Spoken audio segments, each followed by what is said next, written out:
afternoon. I'm Shanna Cox. I'm the CEO and president at the LA Metro Chamber, and I'm really excited that you guys were able to join me today. We have two guests with us from Brann and Isaacson, Mike and Kevin. They've presented, this will be the third webinar that they've done. And I just really have to note how great the attorneys over there have been, both being responsive and interpreting information as it comes, quite frankly, rather fast from our federal government and our state government, all of which are impacting areas of the way you run your business, the way you oversee, support, or choose to lay off your employees in these hard times, as well as take advantage of the information that and programs that are coming both out of the Families First Response Act and the CARES Act. And so that is today's conversation. I think I certainly know that I've been getting some questions from members, and so if there's any dead space later, I'm sure I have a topic or two that we can touch on. But with that, I would like to introduce Mike and Kevin and turn over the airspace to them. Great. Thank you. So I'm Kevin Haley, and I'm a partner at Brann and Isaacson. I've been there for a long time, and I'm going to focus most of my comments today on the Payroll Protection Program loans, which is what I talked about during our previous webinar. And then Mike is going to talk about the tax credits and deferral of payroll tax and some other things that are other benefits that are available under that same statute. So my orientation on this one is a little bit if it works for everybody, my strategy was to hit at a super high level what the PPP is, because I think most folks, at least the folks that I've been talking to, kind of know the answer to that. But there are some things that have developed since the first time we did a webinar on this that are a little bit more granular and have to do with how you actually prepare the application and what some tips are for having a successful application process might be. So I want to make sure I leave some time to get into those and then to answer any specific questions that people may have encountered as they are going through this process themselves. One thing before I start anything though is I just want to throw out a little bit of a plug for the Economic Injury Disaster Loan Program, and in particular the $10,000 grant that is part of that program that SBA is putting on. So it is part of the broader Economic Injury Disaster Loan Program that the SBA has had for a long time, and which is active for purposes of the COVID-19 outbreak everywhere in the country. But the interesting thing about the 10K piece of it is you can apply for an economic injury disaster loan. You can get a $10,000 grant as an advance against your EIDL. And you don't ever have to pay that back, even if you don't end up following through on your application for the EIDL. So that's if $10,000 makes a difference to your business, then that's a thing that you should absolutely do. I just wanted to make sure we didn't lose track of that. I know there are also some programs that I talked about in the last webinar that FAME has put together. And you should not overlook those either. So visit the FAME website. There's a bunch of resources that are available to businesses that you can read about there as well. So super quick, any questions about any of that? Good. So super quick, the Payroll Protection Program loans are designed to create both incentives and cash flow that will permit businesses to maintain their payroll during the period of this crisis. There was a lot going on in the press late last week and over the course of the weekend about technical issues and so forth with the rollout. And I know from my own conversations with clients last week and over the weekend that there have been some bumps in the road, and some banks are doing a much better job than banks. And it doesn't necessarily have to do with how big the banks are, because I had really good success with some of our small community banks here in Maine, and I have clients whose bankers are large national banks who have not had as much success. So it's a little bit of a mixed bag. But all that being said, as of 9 o'clock last night, the Press Herald reported that 1,026 Maine companies have successfully completed applications for Payroll Protection Program loans, representing a total of $292 million. So I haven't done the research, but my guess is has to be among the largest economic stimuli ever injected into the Maine economy. Certainly over the course of a 24-hour time period. So these applications are going through. Banks are approving these applications. I don't think any loans have been funded yet, but the word that I'm getting from folks is that that's a matter of a few days. For the naysayers out in the world that are saying, "Oh, it'll never happen," it is happening. It's not a as slick a process as I think it may soon be, but you need to be persistent. And tip number one is to make sure that you're reaching out and contacting your banker.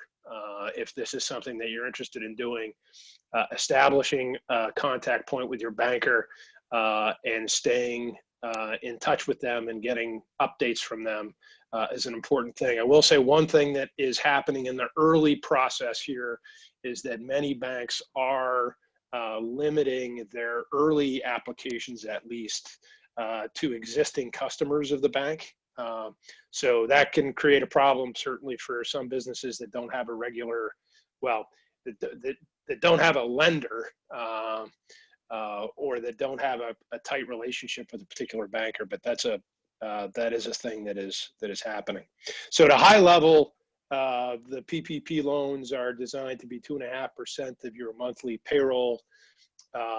They are forgivable to the extent that you use the proceeds to pay for authorized payroll costs, rent, utilities, and interest payments on existing debt during the 8-week period that commences when your loan is funded.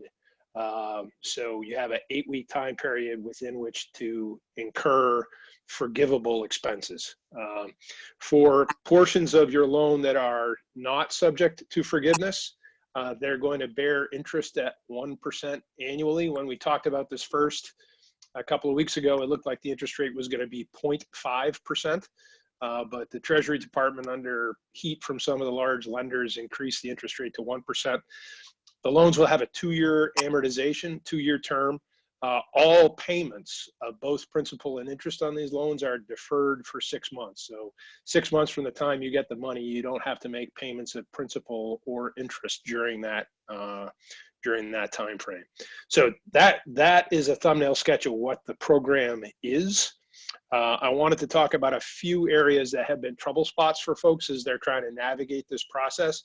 Probably the single biggest area of discussion that I'm encountering out there in the wild is the intricacies of calculating what the loan amount is going to be.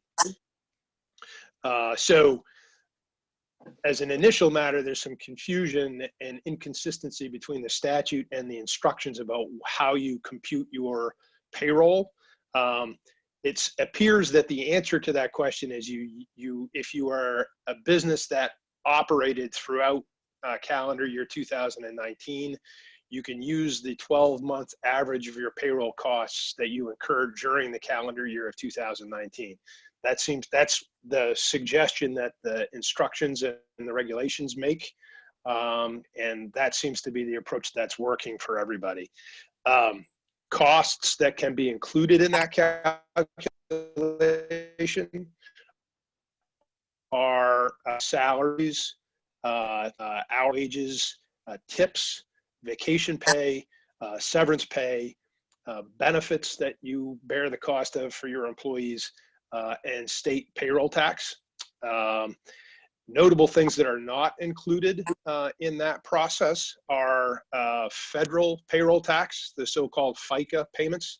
Those are excluded from the calculation of what your payroll costs are, as well as FFCRA mandated paid leave / sick time. So those costs that you are paying employees because you're required to under FFCRA are not included in your payroll for purposes of the payroll protection loans. So that's basically how you go about computing what your payroll costs are for purposes of determining the loan amount. 75% of the proceeds of the loan need to be used for those payroll costs. So only 25% of the loan proceeds are permitted to be used for rent and utilities.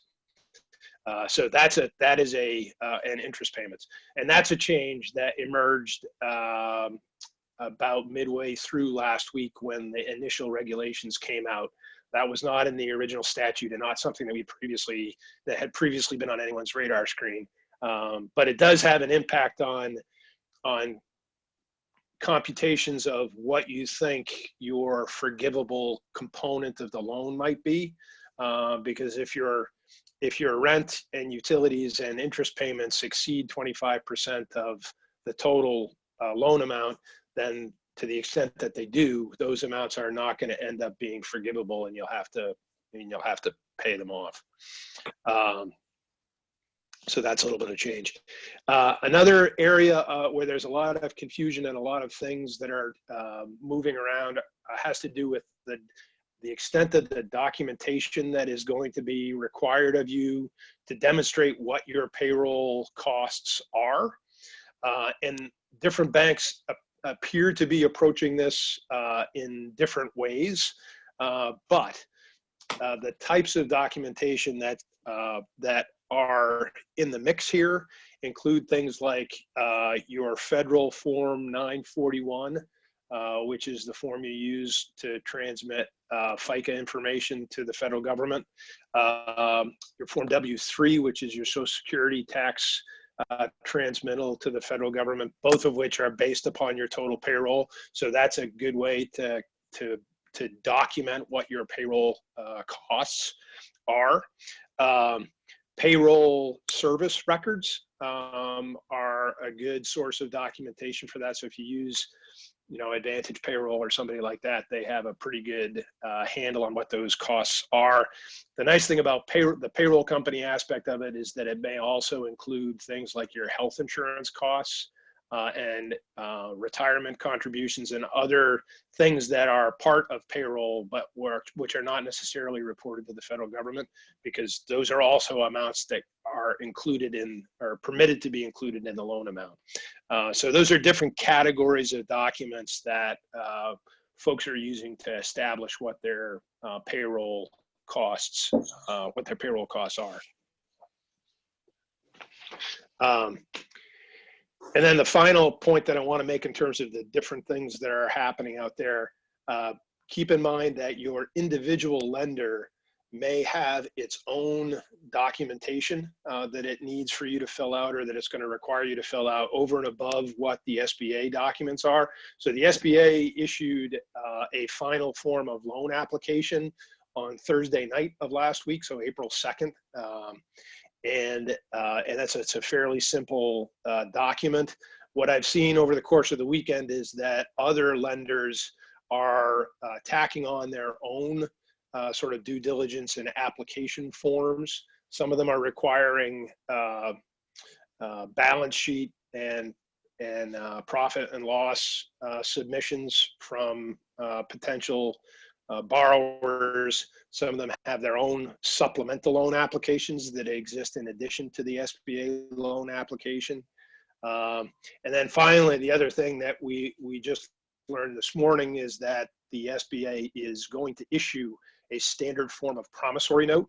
So I know some of the lenders that I was working with over the weekend were generating their own forms of promissory note. And we learned today that the SBA is going to have a standard form of promissory note like the SBA does for lots of its pre-existing loan programs. So that was kind of rapid fire, but I just wanted to make sure that I hit the high points and left enough time for us to answer questions about the PPP. Thanks, Kevin. Can I raise a question about the IDL and the PPP? we're hearing a couple of things. One is that with, and I just saw an SBA infographic being circulated that looked verified, that I haven't shared yet, that is talking about the $10,000 promissory grant or forgivable portion of the loan being not $10,000, but actually being related to $1,000 per employee. So a business that has 7 employees would kind of max out at 7,000 for that forgivable piece. Do you have more information about that? That's been disputed, and it might be an implementation thing and not necessarily a clear federal guidance, but I'm hearing that being applied inconsistently. Yeah, I don't know the answer to that. That's the first that I have heard of that. One of the things that's weird about the EIDL application is that there is no place on that form that actually asks how much money you want. And I've had a bunch of questions from clients about that, we've been a little focused on the PPP part of it. So, but that's the first that I heard of it being based on the number of employees that you have. I'd be interested if you keep your ear to the ground on that, because I've seen that in a couple of places, that's been an issue with folks who have gone through the process and they managed to complete the process, but it was based that way. And then I just saw this official graphic like a half hour ago. Yeah, at least as of, I haven't looked today, but at least as of Saturday, I had not been able to identify any actual live person that had received money from that program. So it was theoretically supposed to be made available in 3 days after the application, but I hadn't heard of anybody that actually got money. So who knows what's going on with that. And then I want to draw attention to Jeremy's question, which is, I think, a really good one. I was a single member LLC, but 8 months ago. And so it's a great question, Jeremy. Can you speak about the applicability of the Payroll Protection Program to a single member LLC with no employees? And I know you're transitioning. Yes. PPP. Right. So it is applicable to a single member LLCs or even sole proprietorships and independent contractors. The starting point for the loans, well, it's 2 different things going on. So from the standpoint of a single member LLC, which might be disregarded for income tax purposes, I think if you are the only employee of that single member LLC and you have W-2 wages that you pay yourself from that LLC, then I think it's clear that you can apply for your PPP loan along with all of the other business entities for whom the start date for this program was April 3rd. It is unclear if you are a single member LLC but only paid yourself sort of with a draw against year-end profits, and you don't have any W-2 wages. It is an open question, and I've had a couple of people ask me this question. I haven't been able to find a clear answer, whether you're allowed to apply for the loan as of April 3rd, or whether you have to wait until April 10, which is the date when sole proprietors and other independent contractors are permitted to apply for those loans. So there's a question about when that program begins for folks that are in that scenario. That might depend on how you have accounted for your compensation in your specific business. But it is clear that this program is available to people who are single member LLCs. Okay, thank you. I already applied as of Saturday, so we'll see. Oh, good. Good. I'm going to reach out to the bank right after this, probably. I think that's, if there was one thing that I would want for everybody to take away from this, is that in a pleasant and gentle way, you need to be a pain in your banker's ass. I mean, I think that's a really important part of this. Keep those channels of communication going. Don't let yourself slip to the bottom of the pile. The squeaky wheel really does get the grease. And this is a really good example of that, I think. Thank you. Yep.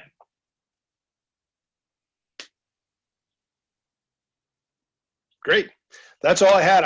People think of questions, they can certainly throw a chat out there, but I think it's Mike's turn to talk about the payroll tax piece of it. Yeah, I get to talk about the tax code. Right. Thank you. And so I'm going to talk about the two different payroll tax credits. In the first, we gave a webinar a week and a half ago, I think, where we talked about two new entitlements for businesses with under 500 people that employees are eligible for. And so this is and now there's a payroll tax credit that covers the costs that businesses spend on those entitlements. There's also a payroll tax credit called the employee retention credit. That is a separate credit, and I'll speak to that too. So I think the first point to make is that the credits that are available here are targeted in two different ways.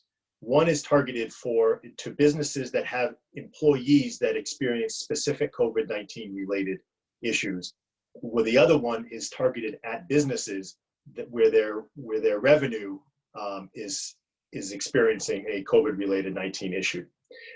So to kind of first talk about the payroll tax credit for the emergency paid leave and the extended family medical leave. So those are the two entitlement programs that were first set up in the Families First Coronavirus Response Act, the FFRCA, which is poorly acronymed. There's new guidance that has come out on that actually fairly consistently over both the IRS and the Department of Labor have now long frequently asked questions pages addressing how they will administer those programs.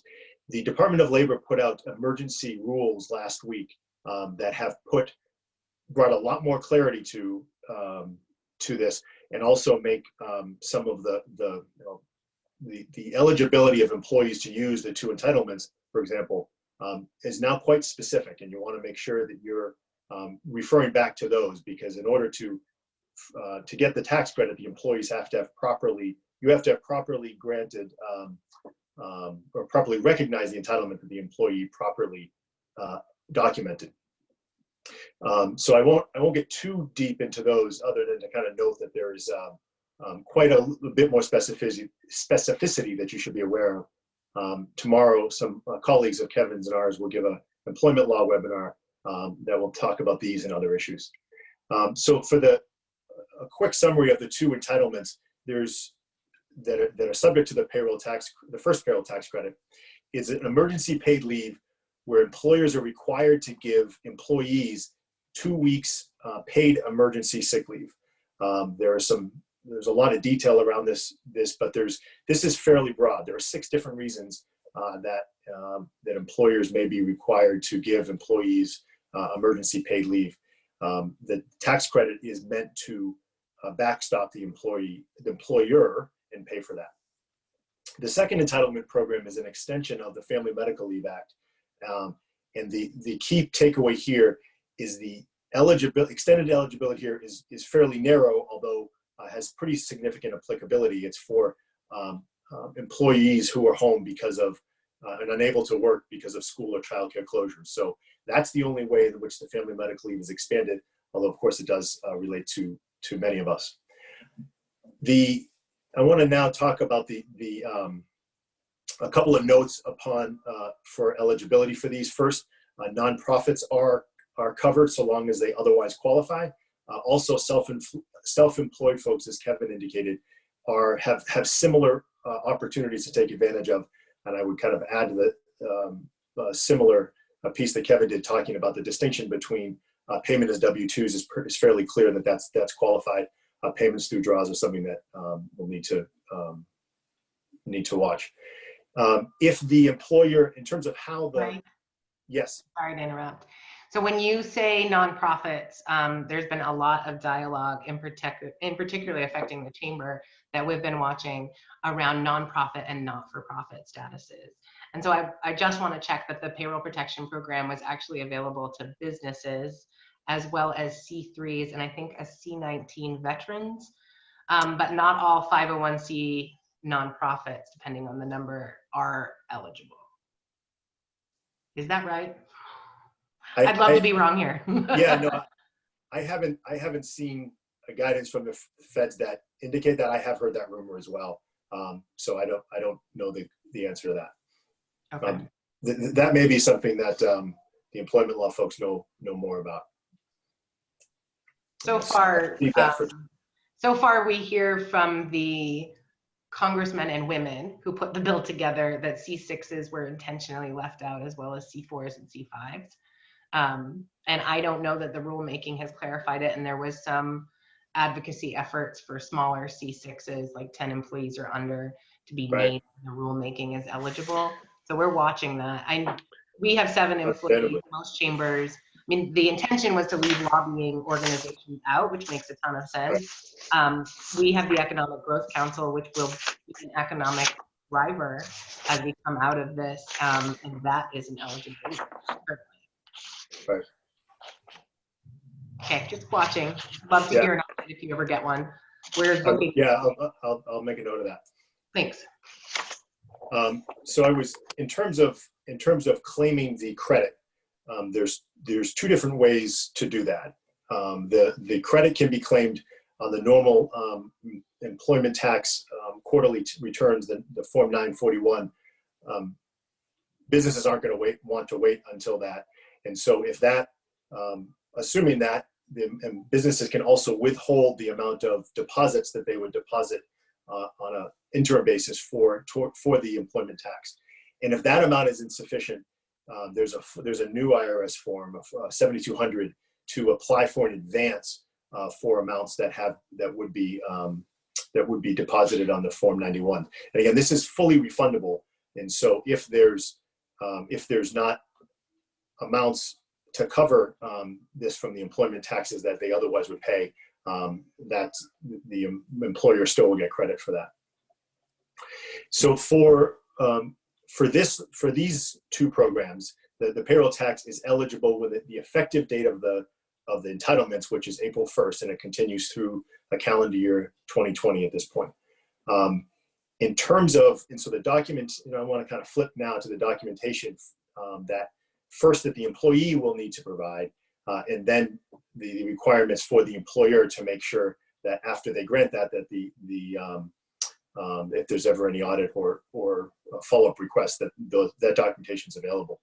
So first, for the employee, must give the name, dates for the leave, qualified reason, and if they're in an oral or written statement that they're unable to work for a qualifying reason. So that's the requirement of the employee to do. If it's an oral statement, the employer needs to write that down because all of this information needs to be kept in the files in a contemporaneous way. And there are some further specific requirements for the particular, I mentioned earlier, in the paid emergency leave. There are 6 different ways in which an employee is entitled for that. The different ways have different documentation in order to the employer to prove up that entitlement.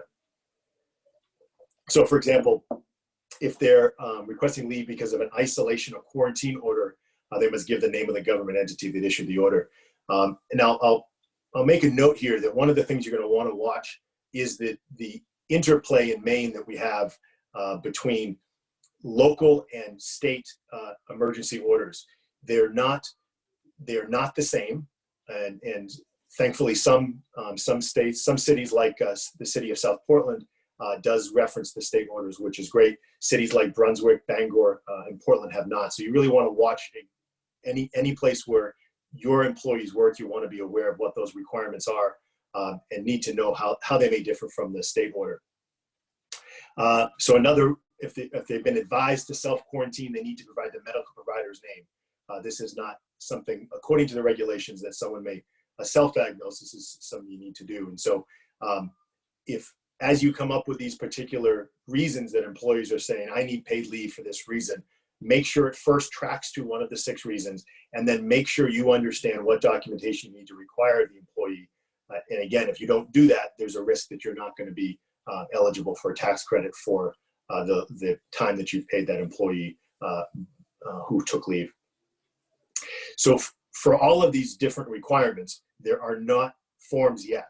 And so as you're facing this, you'll want to come up with simple forms and letters that you could give employees so that they know what they need to provide and that you have the documentation that you need. So that's what the employee needs to provide you in order to prove up their eligibility for the entitlement. So you're going to want to keep records for every leave that you grant, keep record for each employee. You're also going to want to retain the Form 941s that you file, and also the 7200, which is that new form that the IRS created for advances on payroll deposits and payroll tax that will be paid. And of course, the classic IRS and any other applicable filings. The key point here is maintain good records early and as this is going along, so that you're not scrambling after the fact if the IRS comes knocking and asking you to prove up the amounts that you claim the credit for. And you'll need to keep these records for 4 years, whether or not the leave was granted or denied. And so, and finally, before moving on to the employee retention tax credit, there's some interplay here with the various provisions.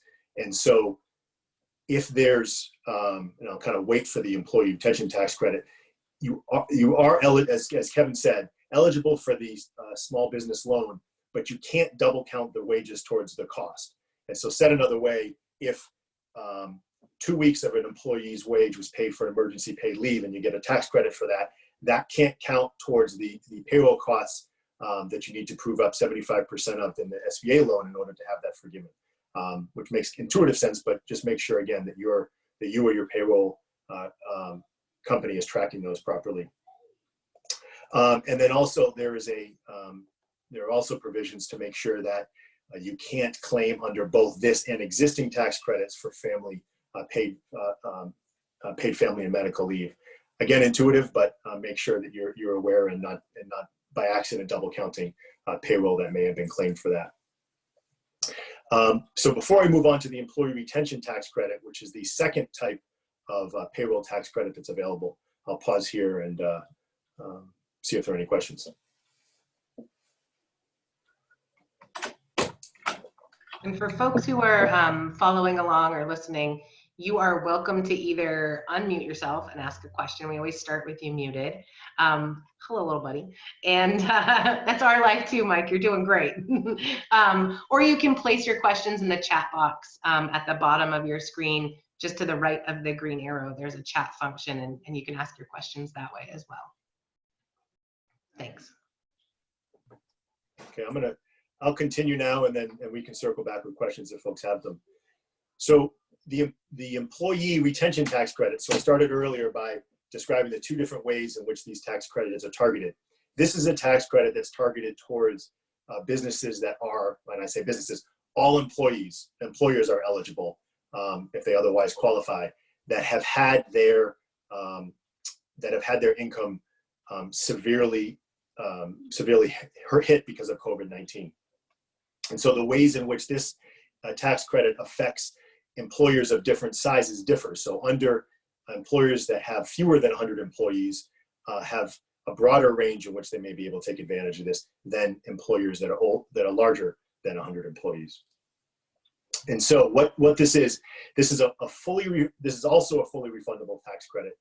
This is for employers equal to 50% of qualified wages, including health plan expenses that they pay employees. So again, this is an incentive to keep folks on payroll, and it's for 50% of wages. So it's quite generous generous for employers who find themselves in a very, very difficult position, obviously. So to qualify, again, all employers are eligible. So this is not subject to a 500 employee cap, as some of the other programs we're talking about today are. The employer must fall into one of two categories. So the business is either fully or partially suspended by a government order due to COVID-19. And so, so obvious examples are commerce, travel, group meetings, and these can be for commercial, social, religious, or other purposes due to COVID-19. And so, Shanna, kind of circling back, this may be a place where the chamber may qualify for this, again, subject to otherwise being eligible. So that's the first way. And the second way is a gross receipts test. So if the gross receipts are below 50% of the comparable quarter in 2019. So it's said another way, the business is decimated by this, and this is a way to help businesses that try to keep employees on payroll. If the business qualifies under the gross receipts test, they continue to be eligible each quarter until the end of the quarter that their gross receipts are back to 80% of the year prior. So this continues for a while. Now, it continues, there is a max per employee. And so I said earlier that 50% of the wages are available to be credited up to a total credit of $5,000 per employee. So to kind of to play that out, if an employee makes $60,000 and the total eligible wages would be 2 months of wages would be $10,000, and the credit to the employer would be $5,000, and that's the max that could be eligible. This, while the credit is determined each quarter, the total aggregate max, the $5,000 credit per employee, is for all calendar quarters. I said earlier that the ways in which businesses, large and medium-sized businesses, or small and medium-sized and large businesses rather, are paid differently. Smaller businesses, this is businesses with or employers under 100 employees, the credit is paid on wages to all employees, regardless of whether they worked or not. If the credit is for employers over 100, that this is only for wages paid to employees who did not work during the calendar quarter. So obviously there's some relief for medium and large sized employers, and quite significant relief for qualified employers under 100 employees. The effective date here is a little bit different than the effective date that we talked about earlier. So this is effective for benefits paid after March 12th. And so obviously the benefits may have been earned before March 12th. So this tracks back, in probably most cases to the beginning of the pandemic, and through the rest of the calendar year 20. Payment for this is the same as the payroll credit for the emergency pay and the family medical leave tax credits. And this is also refundable. Obviously, you want to make sure that you look at the particular guidance for each one, just to make sure that your particular business will qualify. But broad strokes, they are similar, if not the same, in most respects. And then finally, I'll go back now to the interplay with the other provisions that we've been talking about. So businesses that take the SBA loan are not eligible for the retention tax credit. That's the first piece. And then, so for businesses that have taken, you can take advantage of both the tax credit for family medical leave or the emergency paid leave and the retention tax credit. It can't be, again, it can't be used for these same wages that were used. So if the business has received wages for an employee who was out on emergency leave, that needs to be taken out of the base before calculating the employee retention tax credit. So that's, stop here for questions on this or the earlier tax credit.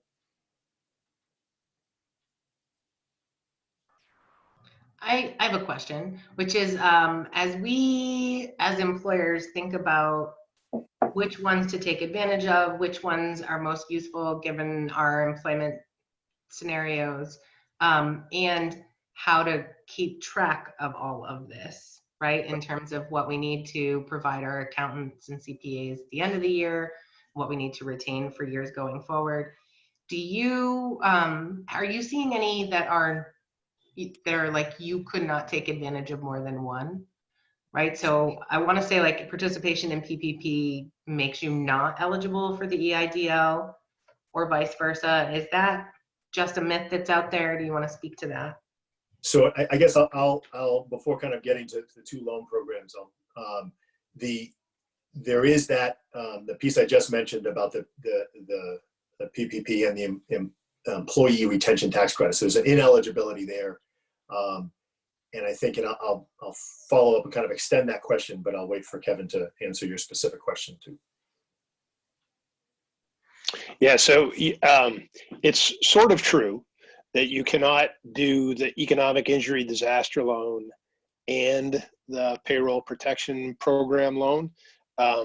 If you have completed an economic injury disaster loan process and that loan has been funded, you can refinance the economic injury disaster loan into a PPP loan, and and that adds to the total loan amount that you're permitted to take under the Payroll Protection Program. But the basic point that you were asking about is correct, and that is that you can't pursue both of those on a parallel track. That is a true statement. And so I think that the piece where I would extend a little bit is to really the assumption that you made to start your question is so important. The requirements for each of these programs are different, and it can be complicated because they sound like they are targeted at similar businesses. For example, businesses under 500. You need to make sure that you're looking at the eligible rules for that program as you make your decisions. I think that's the first piece. The second piece is, again, make sure to be maintaining the records as this is happening, because as always, it's far harder to do after the fact. And I think then it kind of gets into prioritization of time. And so there's kind of help, with your banker, with a lawyer or other professional, kind of help prioritize where it makes the most sense. I think the piece to be aware of the two entitlement programs I started with, these are entitlements your employees are eligible for. So if they come, this is a response that you will have to make as a business owner, and make sure that you're aware of what you will do in that case. You may choose to wait until the quarterly return is filed to actually get credit for that, and that's fine, which is another level of documentation. Make sure you're aware of the entitlements that you are now subject to. I think that my sense of what's going on out in the real world is that if a business is eligible, the option of first resort is the PPP loan, because it provides the most money of all of these programs that we've been talking about, and the most flexibility in terms of what you can do with it. I mean, you actually get cash in hand and a list of 6 or 7 different things that you're allowed to use that cash for. And so that renders it a more powerful tool. I think the view of most business people is that makes it a more powerful tool than the others. The others can provide some significant cash flow relief and other benefits to employers who, for whatever reason, we have clients that didn't qualify because they have more than 500 employees. There are lots of different reasons why someone might have to look hard at that. But they are the second and third choice, I think. That's my sense of what most of our clients are saying.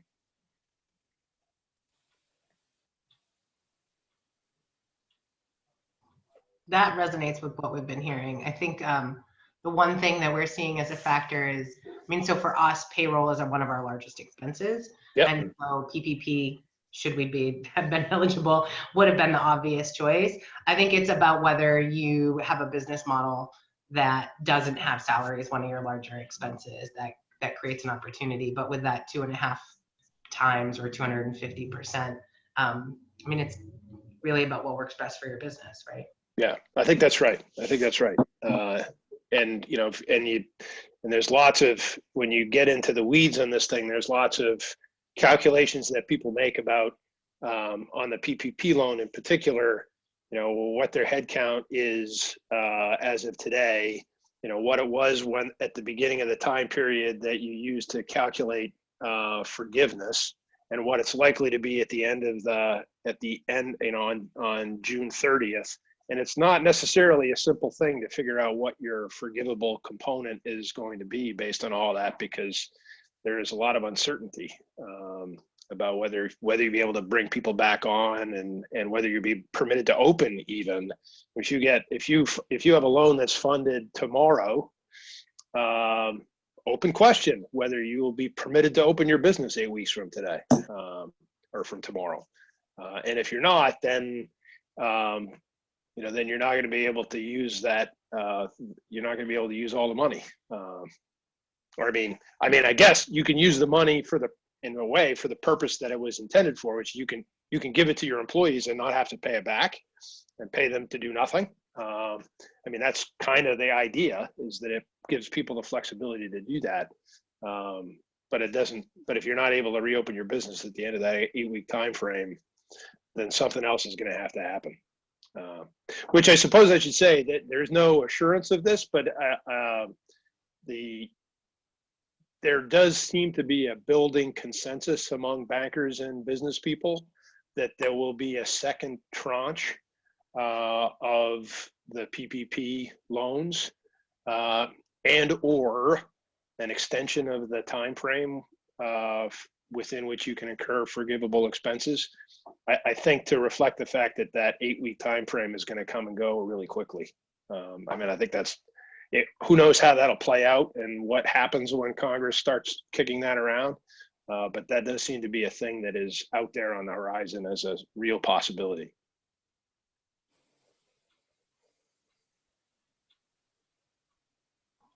Yeah, I hear it called COVID-4.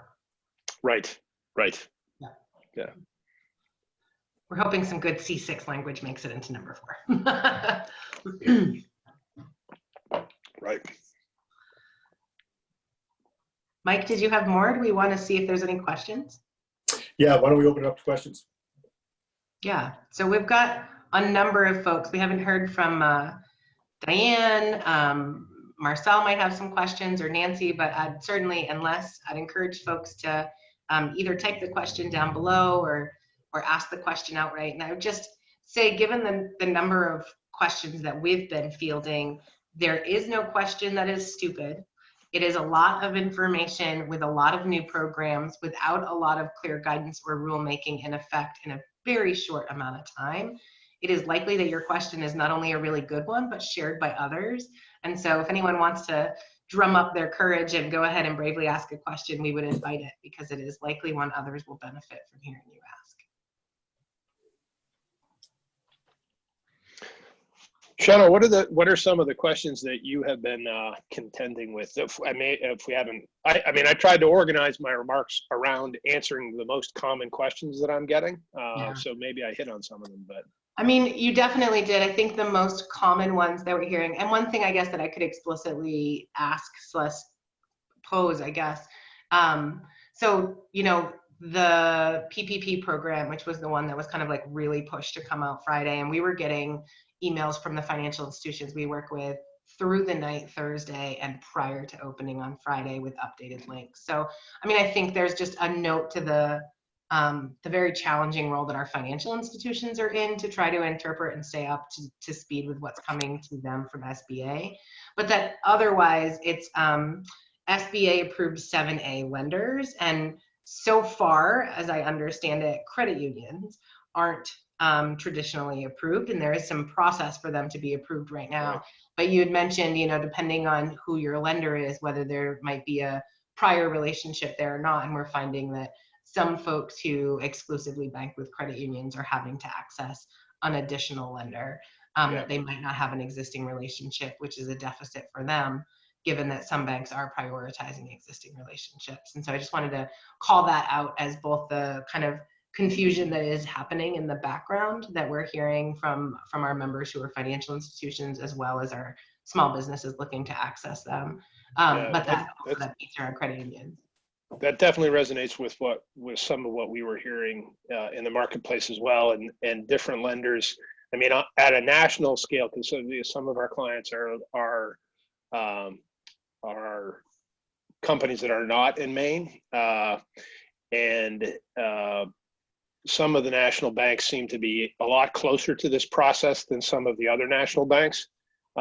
So Bank of America, for example, seems to have hit it right in the sweet spot and had accepted 10,000 loan applications by 10 o'clock on Friday morning. JP Morgan Chase had not begun accepting applications until sometime yesterday. So it is a little bit of hit or miss depending on the specific financial institution. Even large national banks have had a variety of different reactions. I was hearing didn't have information as early as this morning or end of day Friday. and they're headquartered nationally. Their corporate is in Canada, and so I wasn't sure if that had something to do with it or Yeah, not. TD is interesting. And I have a lot of clients that have had great experiences with TD. That they were the one bank that I reached out to last week. I reached out to 5 or 6 banks on Thursday, a mix of big banks and little banks, but loan officers that I know locally. And I got encouraging responses from all of them. I never heard from TD Bank about what their plan was. So I don't have a ton of transparency into that one. It's interesting, and we're seeing it all over the place. Nancy has a really great question that's both around employment, unemployment, and sole proprietors. And I'm happy to read that out loud. For sole proprietors that can do unemployment, are they also eligible for the injury loan? And how might this impact sole proprietors or contractors? Good one. Thanks, Nancy. Great question. Well, I think as a general rule, you can't do both the loan program and the different payroll programs that Mike was, you can't do both the PPP program and the economic injury disaster loan program. So you would have to choose between one or the other of those. The unemployment question is a good one, and I don't know that I have heard that articulated before. The question whether I think the answer is that if you are entitled to unemployment under the expanded either state or federal unemployment provisions, that's a separate calculation from whether you're entitled to some kind of payroll protection program. And it makes sense if you stop to think about it, because it's 2 completely different pots of money. Now, your eligibility for unemployment is obviously going to be impacted if you go out and you take out a payroll protection program loan, so you can afford to pay yourself or any other employees that you have, and you don't furlough them, then they're not entitled to unemployment because they have a job that is paying them. So on some level, I think you have that issue to contend with. I suppose it's possible that if you had some kind of payroll protection arrangement in place, but only for a portion of what your compensation might otherwise be, because you've had a reduction in hours or whatever it is, then I think you could supplement that, because I do think that the unemployment benefits are available for people who've had their hours cut, not just people who've been completely furloughed. Mike knows more about the unemployment piece of it than I do, I think. Yeah, I'd follow your analysis. I mean, I think it's as a basic point, if you're continuing to get paid, you're not unemployed.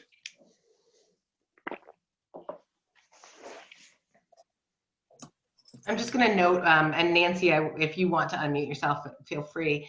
I just wonder, and I've been thinking about this because I spent 6 years as a sole proprietor. If you are accessing unemployment through the expanded benefits for sole proprietors, are you also able to take out the disaster loan that's not a payroll credit, but is that piece of it, like the function of the business and the expenses of the business, available for support through a program that's not linked to employment or employees? I think the answer to that is yes. I mean, I think that the disaster loan program has a whole series of, the disaster loan program pre-exists. It was in place before the PPP had ever been invented or thought of. And the loan proceeds that are available through the disaster loan program are available for lots of things, like physical damage to your business, because a lot of times the disaster we're talking about is a physical calamity, like a flood or an earthquake or something like that. So there's not, in the DNA of these programs, there is no underlying assumption in the disaster loan program that it is somehow related to payroll protection. That the payroll protection thing is an accident of the COVID-19 response. So that disaster loan program exists and is available if you qualify for it, irrespective of whether you find yourself unemployed as a sole proprietor. Yeah, that was the question I had in that, when you look at they don't know about unemployment yet because they've never done that before, right? Right. I'm not paying taxes on payroll taxes. And so they're saying they can't answer questions yet, but it also states in their website that you have to clear that you aren't eligible for other programs. So I was wondering if you had to do the disaster loan, and then when that's used up, then go for unemployment. I don't know. They seem to be two different buckets, and those two different people aren't talking to each other. So I don't know how that works. That is definitely a thing that's happening, and I feel, you feel for the folks in the unemployment office, because they had all of their rules and regulations completely rewritten by the state legislature, maybe 2 weeks ago tomorrow or something, maybe it was 3 weeks ago now. It all kind of flows together. And then after that, the feds enacted, the feds got involved and rewrote half of that. And no one really has any idea how that's all actually going to work. And I know, from a personal perspective, my daughter, who's 24, is a chef at a restaurant in Portland. And she has applied for unemployment because her restaurant got closed, 2 weeks ago today. And, she was upset because she got a denial, because the box that says, "Are you looking for work?" she's checked. No, she's not looking for work. You can't work in a restaurant. There's no one's hiring chefs. And it's clear from the federal legislation that requirement is waived, that is not a requirement to receiving unemployment and compensation in this current crisis, for that very reason. But that hasn't caught up with the processes that are in place, which are, there's probably some computer in Augusta that says, "Oh, that wrong box was checked." So you don't get unemployment. Employment's been a real rough spot. Their staff went from 50 to 500 people who were processing unemployment claims. And they had to reorient everybody and train them, and have even implemented new phone method. I'm noting that it's almost 3 o'clock. So Mike, I don't want to shut you down. Go ahead and say anything you want, but folks, get your last question together. Yeah, I just want to quickly, Nancy, you may want to reach out to the Career Center staff. They're mentioned as a resource on the unemployment site, and they may also be able to help strategize. And I think kind of being able to put your oar in the water, show that you've at least have documentation that you've tried to be eligible, and that as things are cleared up in the future, you may be able to be retroactively eligible. So Marcel, just before we sign off, Marcel had posted a comment about the community credit union. And I haven't looked at the document, I have to say, because it hasn't been my priority, because my clients are not lenders. But the Treasury Department did post either last night or this morning a new application to become a qualified lender for PPP loans. So that might be something that, it could very well be that the criteria have changed and that the process has been streamlined, and that might be a thing worth checking out, Marcel. Yeah, I agree with that. I want to thank Hannah for giving us good links, which I copied, and we'll make sure we get out in the follow-up email with the recorded webinar. I appreciate everybody making time today, and join us later this week. So we actually have another conversation set aside specifically on the topics of employment this Wednesday from 1 to 2. You can register for that. It's still free at the lametrochamber.com website. And we'll try to send a registration link for that, because I think there's so much overlap in the programs and in the needs of businesses right now, where a big chunk of what is causing a pinch in the income and revenue stream is around the expense of salary. And so much of it is both business and employment. And I'm not surprised to see those questions come up today. And I think that'll be a lively conversation on Wednesday too. Mike and Kevin, thank you for your time, as always. Happy to help, as always.